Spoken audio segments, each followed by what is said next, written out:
When I returned to yoga, I was in my 50s, and I would say I probably spent the first several years terribly shy and huddled, if you will. And that is so not my personality, but I felt I was so different than my cohorts in teacher training.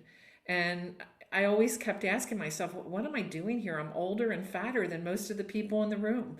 As somebody that, when I was much younger, could do all the poses, I remember coming to yoga class in my 50s and weeping because I could not do what I had one time considered to be yoga. My mother's church group. And these people were probably about anywhere from 10 to 20 years older than me.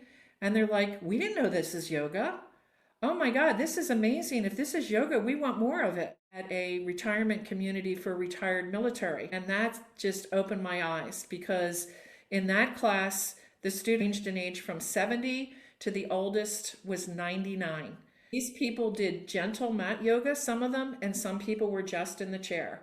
And what I also learned, this was a big blind spot for me, is old people can move, and some want to move a lot. So you have to be really careful about saying, oh, these are old, feeble people. I have to be careful about what I teach. I mean, it's really about getting to know the students and know where they are.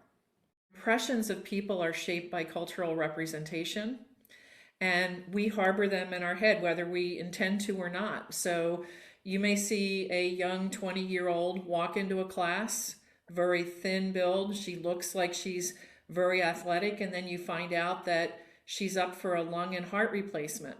And then you just have a totally different impression as to why this individual walked into a gentle class and why weren't they in the hot yoga class or the vinyasa. My body has changed over 50 years of doing yoga.